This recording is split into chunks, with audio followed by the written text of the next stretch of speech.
Greetings, Marvel fans. It's Napalm Dawn on G4G, and today we're finally going to get around to discussing WandaVision. Now that it's over, now that we've had some time after the final episode aired, it's time we can actually get down to talking about the series a little bit. And, of course, one of the big things that we're going to talk about is the finale, which was directed by Matt Shakman and written by Jack Schaefer, and of course came out March 5th on Disney+. So, a little bit of quick history from me and Disney+. My girlfriend wanted me to get it because she wanted me very much to watch The Mandalorian, and I was sort of resisting at first. She's like, let's get it, or let's torrent it. I really think you'd like it. Let's watch it. And I was kind of like, okay, well, you could risk your computer for the herpes and go torrent it. I had sites that I used to rely on, Terrarium TV, for things like that. And then when that went on there, I never really found great replacements for it. But I did do some things. I've kind of forgot what I did with Runaways. I think everything I did was on Terrarium TV, from Runaways and Cloak and Dagger. Well, Cloak and Dagger I was watching on Freeform. And yeah, that's about it. Legion I was catching directly on Fox. And same thing for the other short-lived mutant show that had Polaris in it and everything. So I was like, okay, well, you could download them. But then when WandaVision was coming to it, I said, okay, I will do Disney Plus now. Because now, aside from The Mandalorian, we're going to have WandaVision. So we went through Mandalorian. I went through WandaVision solo. But I do want to get her into it. We don't have anything going on Netflix right now, or any other service that we typically watch during dinner. So I'd really like to get her into the episodes. And I think she would like it. And now we also have Winter Soldier and Sam coming up. So that one's going to be really good. I happened to read an article yesterday or 2 days ago that talked about how Falcon and the Winter Soldier might be set up to fail because of how good WandaVision was. And in the article, they mentioned that actually Falcon and the Winter Soldier was supposed to be first and was like filming first, but then COVID kind of jangled everything up, and WandaVision wound up getting the treatment ahead of time. I just think there's two different ways of approaching it. I think you're going to watch WandaVision for the Legion kind of acid trip part of it, maybe a Twin Peaks element to it. And you're going to watch Falcon and the Winter Soldier for a James Bond kind of an element, an action one. I know her name has been slapped out of a lot of people's mouths, but like Gina Carano in Haywire was a really, really good flick. I always reference that flick. It's a very good female action-led flick. So I think maybe if you're a fan of something like Haywire or Bond and everything, that's probably why you're going to go for Falcon, the Winter Soldier, and WandaVision was just out there. But my overall impression, spoiler alert, is that the series was just great. I'm sad it was only 9. It made me wait week to week for episodes, which is something I haven't done in a long time. I really cannot remember the last time I was watching something and truly waited week after week for the new episode. The girlfriend and I watch Great British Bake Off on Netflix, and we would wait. That we actually happened to catch up, so that the most recent season they did, we were watching week to week. That's cool. That was fun to wait for Fridays to do that. Also, part of the mystique of waiting every week is a little bit different when you're home, whether you're telecommuting for your job or you're just not working right now due to the itis and everything. Each weekday hits a little bit different than it did, say, a year and a half ago. So waiting for WandaVision week after week was really something. And in between episodes 7 and 8, there was a whole lot of tension waiting for that one. Like, I really, starting on Saturday after the episode, maybe Sunday at the latest, I was like, okay, ready for another WandaVision episode. In between 8 and 9, 8 and the finale, really, I was waiting, but it was a little less intense. Because there was that touch of sadness knowing that it would be the finale.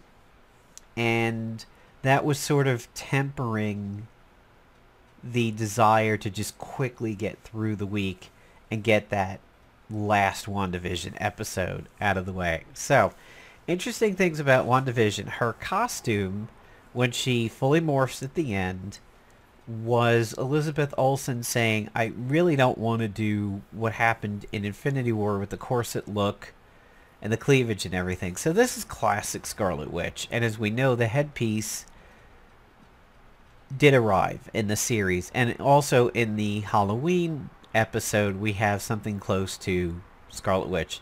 Now, she's never been as bad as Emma Frost, but this one over here, called the Transient Scarlet Witch, or Gypsy Scarlet Witch, or what I used to call Stripper Witch when MAA was live, is really approaching Emma Frost territory. And then, of course, you have Avengers Age of Ultron Scarlet Witch, which was a very modern take.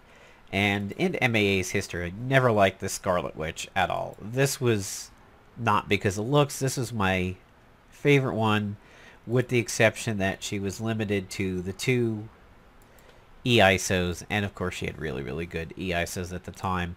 If we were to look at Marvel Heroes, her standard outfit, little piece of trivia, when I was playing the Marvel Heroes beta before it became a full-blown game, and you used to be able to get characters by them dropping out in the world like gear, I actually got Scarlet Witch as a drop. Never really played with her, and I actually really don't agree with these stats. I think her intelligence and energy projection should be a little bit higher, especially her energy projection, but she's really got a low power level here on the listing. And she is listed as part of Avengers and Defenders over here. So, and as you know, with Scarlet Witch, she's gone through a little bit of a retcon in the sense that Scarlet Witch and Quicksilver were subject to a pull-taffy effect between the MCU and the mutant side, where Quicksilver appeared in Days of Future Past, right around the time he was appearing in Ultron, and I think he was better on the mutant side of it. I have some friends that really did like Quicksilver, Age of Ultron Quicksilver and Marvel Avengers Alliance, especially since he came as a blaster, which sort of negated his issue with bruisers. But to me, Blue Suit Quicksilver was still the best Quicksilver we ever had in Marvel Avengers Alliance until anti-melee kits were happening. So here, Marvel Heroes, she had the Dark Wanda costume. She had Classic. She had Crossing costume. She had Marvel Now, which is a little bit of a reference to House of M. She had the Romany costume, which is, we just saw in Marvel Avengers Alliance. Heroes Reborn, which has sort of an aggressive strife helmet going on over here.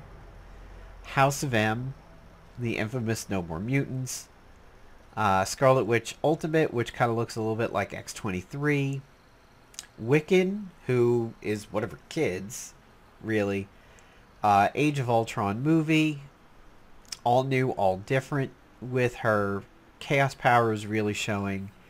And Captain America Civil War, which is not too far off from Age of Ultron. Sort of drops the emo goth and continues to modernize her a little bit, but it gives her the corset cleavage, which is what Elizabeth Olsen was trying to get away from when she did that, and that's what we got during the final and everything.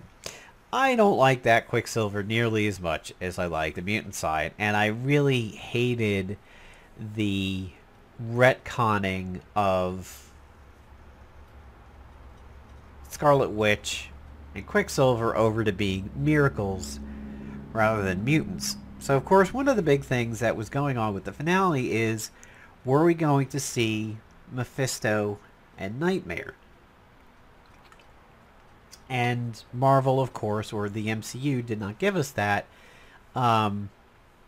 We discover that it was Agatha all along that she was dealing with. And, of course, Vision, fake Vision, going up against real Vision reprogrammed as Cataract, which really just exists within the MCU over there as the original Vision being unsnapped and successfully brought back to life after repeated attempts with Hayward. And really what does it is when a little piece of Scarlet Witch's magic comes out from the hex in the drone that gets sent in, and he uses the residual magic in that to come out. So a lot of people were like, man, you know, we didn't get Mephisto, we didn't get Nightmare, you know, some of the big cosmic bads or demonic bads didn't wind up really showing up. And, you know, people are having reactions to it. You have to realize, like, the series was filmed X amount of time ago. I don't really know when principal shoots wrapped up and everything. So it's not like it really could have been changed on the fly from week to week like that. Of course, we get the big reveal that Quicksilver is actually Ralph Bonner, or Boner, and whether or not he was the person that was supposed to be, you know, on the hidden FBI list that was in there, witness protection hanging out, and that's why Agent Park was looking for him, or was he just a failed actor that was in Westview that Agnes or Agatha was just saying, oh, you know, that's my husband Ralph. And, you know, what's funny about it is it slips a lot of people's original thought, because when she mentions Ralph, it's still in its black and white stage of Scarlet Witch, or WandaVision, excuse me. And you think it's a similar reference to Ralph Cramden of The Honeymooners, which fit in that black and white era of TV comedy like I Love Lucy, The Honeymooners, and everything. So it slips right by that even when it gets revealed that Quicksilver is a puppet and it's really just next door neighbor Ralph infused with Agnes's magic, it's not an initial jump. You're like, oh, that's the Ralph that got mentioned earlier in the series. Because once you start getting into the color, I almost think you just completely forget about the black and white phase of WandaVision. And as it sort of takes that Evil Land, so there's a game on Steam called Evil Land where you start off as one of the most basic RPGs ever, and as you progress through the game, you sort of like start to come out of your 8-bit mode. You're given additional menu items. You are growing the RPG as you play it, along with getting new abilities and functions and everything. WandaVision was exactly like that. It starts black and white and very basic, and then it proceeds into color, and you go from you know, a 50s aesthetic all the way up to Full House, the 90s aesthetic over there. And it just gets newer and newer, and I think it's very easy to forget about what really happened in the black and white phase of it. Now that it's over, I think everybody who still has their Disney Plus or still has access to the library of these episodes should probably go back and binge it, much in a way that Usual Suspects requires a second viewing. I fully admit, when I watched Usual Suspects for the first time, it had been slightly after a party at my off-campus apartment in college, my senior year of college, and I watched it, and I was on a substance or two, and it got to the end of it, and I just went, blah, blah. It just kind of blubbered my thoughts for about 5 minutes as I watched that unfold. It's one of those ones that you have to watch again after knowing. Then you're like, wait a minute, I gotta go watch this again and catch all this, like, sober. Um, and that's kind of how it is with WandaVision. Similar to Legion, I really think WandaVision and Legion are two very, very similar shows set within the Marvel Universe. I mean, Legion is probably 20 times more trippy than WandaVision is, but they still benefit from taking a day or two and saying, okay, I'm going to start at the first and I'm going to end at the last and I'm going to watch them again. Cloak and Dagger, Runaways, you can't, I don't necessarily think they require it, but I think WandaVision does and I think Legion does. And I'm actually tempted to go back and do that with Legion now that I think it is on FX's streaming library, at least based on what I've seen in the commercials for it. So I do admit that I have a lot of questions since the finale is over, and I wonder how they're going to deal with it. Now, Marvel has come out and has said that, we're not guaranteed to be doing a second season of WandaVision. And I think we're all sitting here salivating like, are you kidding? You have to. And that ending sort of ends as like the first Jamie Lee Curtis Halloween ends. There's breadcrumbs to hope for something more. When she's out in the cabin and she thinks she hears her kids and everything, it's like, what? And reading the Darkhold, you feel like there has to be something more. The thing is, we could be facing that maybe it is a lead-in for her involvement in the Doctor Strange movie. Maybe that's what the setup and payoff is. But I think a lot of people want to be self-contained within the idea that it could be a payoff in another WandaVision season. And the other thing is, the show is just good enough that even if we didn't have that teaser, we would still want it. Because what's happening now in Westview is... does she wind up staying there? Westview seemed so dilapidated when it got hexed, and really not like a New Jersey town, sort of like a Midwest rural town, like something where the steel trade or the coal trade, like Western Pennsylvania, Allegheny, Pennsylvania, where a former livelihood in the area has fallen into disrepair and nobody does anymore, like coal or steel. It gives that sort of impression, not a New Jersey impression. So you got to wonder, like, what happens with Westview, what happens with Cataract,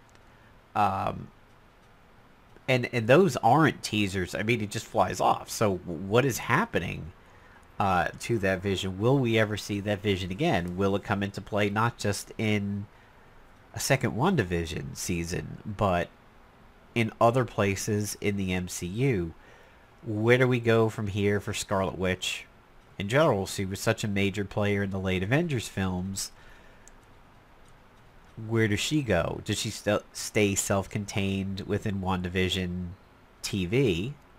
Or does she come back? Well, we know she comes back into the movies for Doctor Strange, but, which Wanda is that going to be? Is that going to be a Wanda post-WandaViz on the timeline?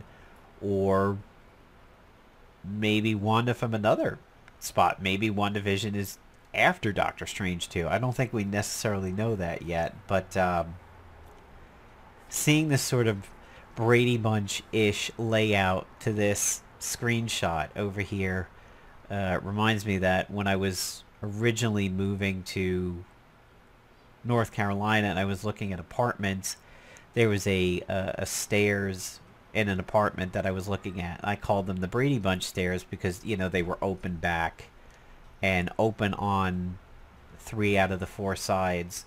And the real estate person was like, Brady Bunch stairs? You can't call them Brady Bunch stairs. What do you know about the Brady Bunch? I'm like, yeah, I'm old enough to have seen Brady Bunch for many, many years on reruns growing up. And she's like, wow, I wouldn't have guessed that. I'm like, yeah, that's okay. But coming back around to the Mephisto thing over here, everybody was expecting him to show up in some way, shape, or form, and I think we just simply have to accept that we got trolled the whole way. And even Ralph Boner was a troll the whole way, and I think that makes for great TV because it plays with expectations. Are we sadder from it? Did we maybe lose out that he didn't show up as a big bad, or that somehow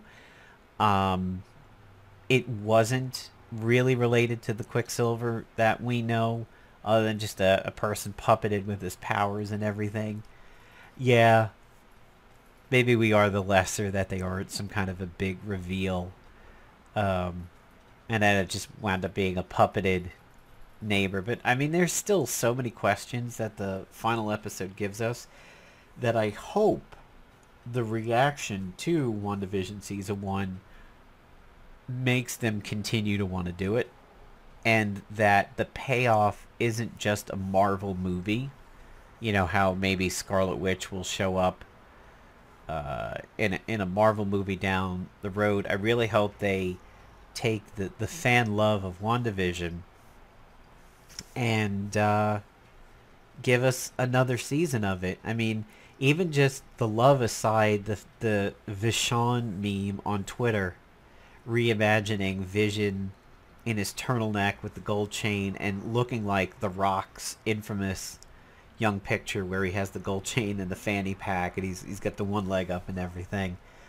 Even that meme alone should be enough for a second season. But it is going to be interesting to see what they do with Speed and Wiccan. It is going to be very interesting to see if they do bring another spell threat, you know, aside from Agatha Harkness in there. And God, Agatha's actress, now that I say it, it reminds me, Catherine was phenomenal in the series because she has me questioning the Agnes character the whole way. Her face, when her backstory is revealed about how she's going through the witch trial, and then obviously coming into the present time, whenever she's doing her Agatha character rather than Agnes, she goes through these facial contortions that always seriously had me questioning what was going on in Agatha's brain, because I couldn't figure out if she was trying to just change up tact in dealing with people, her tactics. Like when she's getting witch trialed and she's upset, she's in pain, and you know she's emoting over the pain, and then she begins to drain the witches and her face changes a little bit. I don't know if that is the face of somebody who knew she was going to do that all along and was playing coy, but it's like, okay, the gloves are off, it's time for evil Agnes or necromancy life draining Agnes to come out, or if she was maybe somebody like a teenager who is really uncomfortable in their skin. Did she maybe not know she was capable of it, but this was manifesting through self-protection and self-defense, and she sees that she's maybe going to get out of the situation?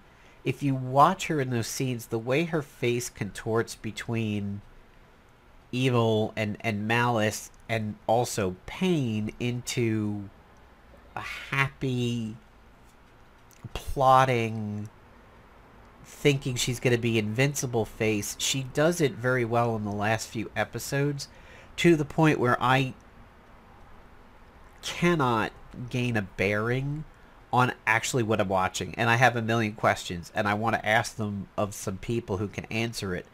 More than I want to know about what happens with Cataract, more than I want to know what happens with the kids yelling in her head.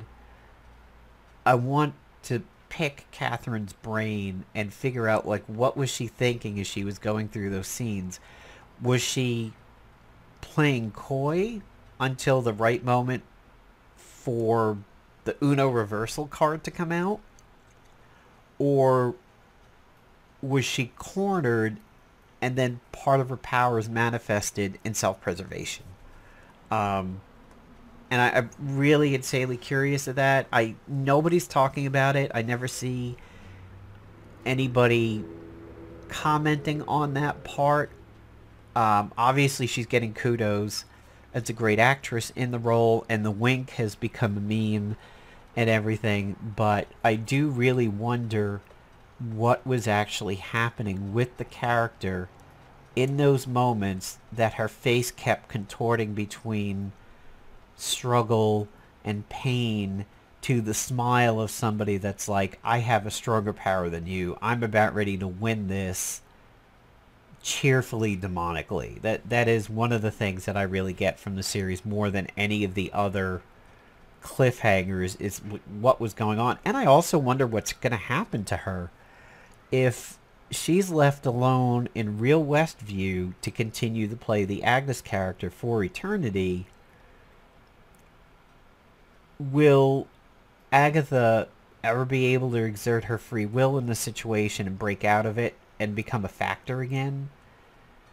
If Scarlet Witch leaves Westview and goes and does other things, which we've seen that she does, she goes to what seems like maybe a Colorado mountain cabin. I'm kind of really curious as to what's going to happen with Agnes Agatha being trapped in that shell. Is she going to be able to struggle for control and break out? Is it going to be one of those kind of get out, tearful puppeting things where they're forced to do something, but they've got enough of their old spark to realize, like, I hate this, I'm struggling for control. Yeah, I want to know what happens with her. I want to know what happens with Cataract, and I'm really insanely curious to see what happens with the kids. And where does Wanda go from here with the new title of Scarlet Witch and seemingly being the Scarlet Witch that we have, always known and loved. And it is probably a shame we will never see anything tied to House of M, which I think is a rather pivotal plot in Marvel's history. And I really thought maybe we would go down that road, that we would have a version of, quote, No More Mutants, quote, within the WandaVision story, especially when she started to have pain over realizing what she was doing within the Hex and with the Westview people, and her mind started to be torn apart. I thought maybe we would have a nod to that just in the MCU context, not a mutant context, and we didn't. But failing all of those things that we were expecting, like, how is mutant Quicksilver gonna factor into MCU Quicksilver? Are we gonna have a nod to the mental strife of No More Mutants? Mephisto, Nightmare, all of that stuff. Clea, there was even maybe some radical thoughts of Clea somehow being involved in this. Even though all of those went a fairly tame path, none of that makes me upset. I'm not upset that those things didn't happen. I just want to consume more show. And perhaps sometime between now and the next week or so, maybe I will just sit down one day and watch them all back to back to back and see how the threads that bind each episode really come into play over there. And, you get an interesting spin on things when it seems like Agatha is the one aging the kids and nobody seems to care. Really, it maybe wasn't Scarlet Witch that was doing it or Wanda that was doing it. It was Agatha all along, as the song states.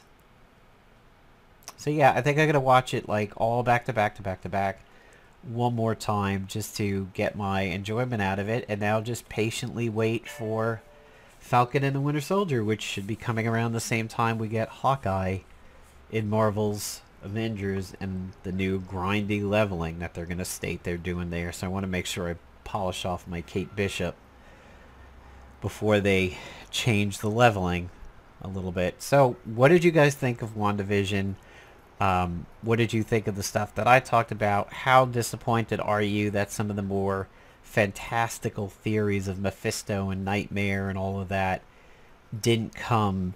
And do you think there is credence, or there is a point that WandaVision being so good and coming before Falcon and the Winter Soldier, do you think that could possibly decrease the enjoyment of that series, or do you think maybe it's just aimed at a different kind of Marvel viewer than WandaVision was? And do you think WandaVision was about as trippy as Legion?